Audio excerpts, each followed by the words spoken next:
और वे झील के पार गिरासेनियों के देश में पहुंचे। और जब वह नाव पर से उतरा तो तुरंत एक मनुष्य जिसमें अशुद्ध आत्मा थी कब्रों से निकलकर उसे मिला। वह कब्रों में रहा करता था और कोई उसे सांकलों से भी न बांध सकता था, क्योंकि वह बार बार बेड़ियों और सांकलों से बांधा गया था। पर उसने सांकलों को तोड़ दिया और बेड़ियों के टुकड़े टुकड़े कर दिए थे और कोई उसे वश में नहीं कर सकता था। वह लगातार रात दिन कब्रों और पहाड़ों में चिल्लाता और अपने को पत्थरों से घायल करता था।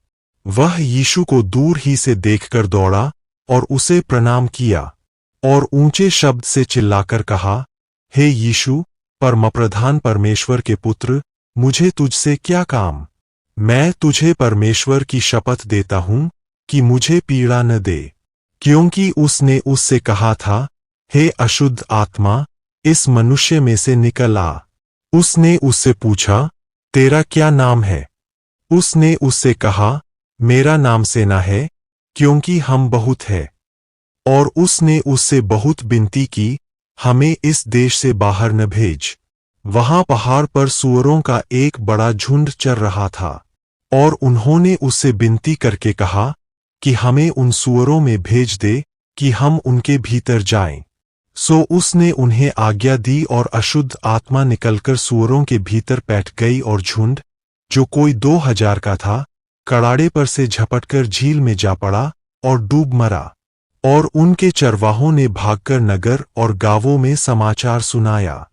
और जो हुआ था, लोग उसे देखने आए और यीशु के पास आकर वे उसको जिसमें दुष्टात्माएं थीं, अर्थात जिसमें सेना समाई थी, कपड़े पहने और सचेत बैठे देखकर डर गए। और देखने वालों ने उसका जिसमें दुष्टात्माएं थीं और सूअरों का पूरा हाल उनको कह सुनाया। और वे उससे विनती करके कहने लगे कि हमारे सिवानों से चला जा।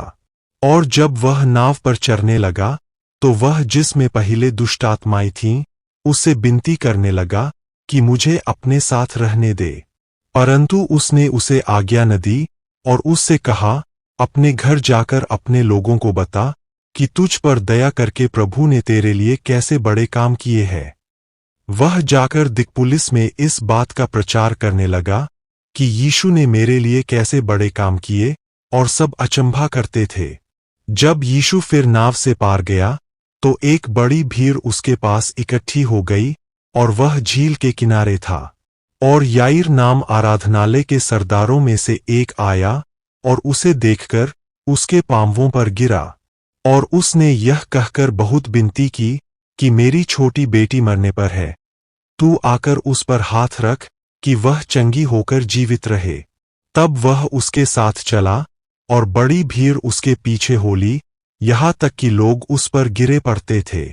और एक स्त्री जिसको 12 वर्ष से लोहू बहने का रोग था और जिसने बहुत वैद्यों से बड़ा दुख उठाया और अपना सब माल व्यय करने पर भी कुछ लाभ न उठाया था, परंतु और भी रोगी हो गई थी, यीशु की चर्चा सुनकर भीड़ में उसके पीछे से आई और उसके वस्त्र को छू लिया, क्योंकि वह कहती थी, यदि मैं उसके वस्त्र ही को छू लूंगी तो चंगी हो जाऊंगी।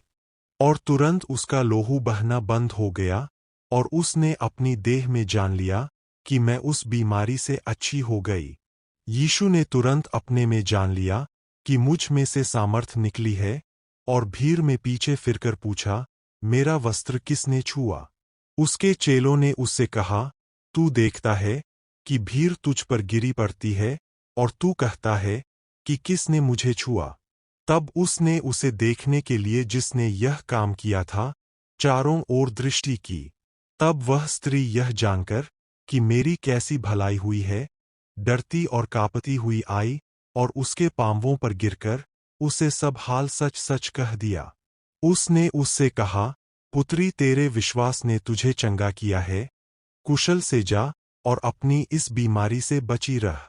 वह यह कह ही रहा था कि आराधनालय के सरदार के घर से लोगों ने आकर कहा कि तेरी बेटी तो मर गई, अब गुरु को क्यों दुख देता है?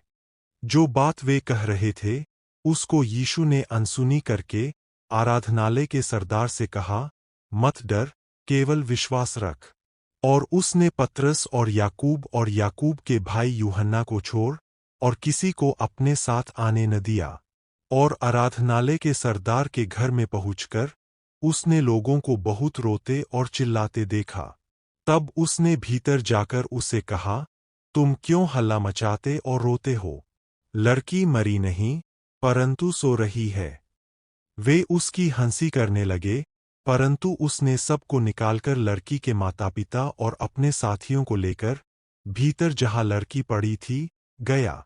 और लड़की का हाथ पकड़कर उससे कहा, तलीता कूमी, जिसका अर्थ यह है कि हे लड़की, मैं तुझसे कहता हूं, उठ। और लड़की तुरंत उठकर चलने फिरने लगी, क्योंकि वह 12 वर्ष की थी। और इस पर लोग बहुत चकित हो गए। फिर उसने उन्हें चिताकर आज्ञा दी कि यह बात कोई जानने न पाए और कहा कि उसे कुछ खाने को दिया जाए।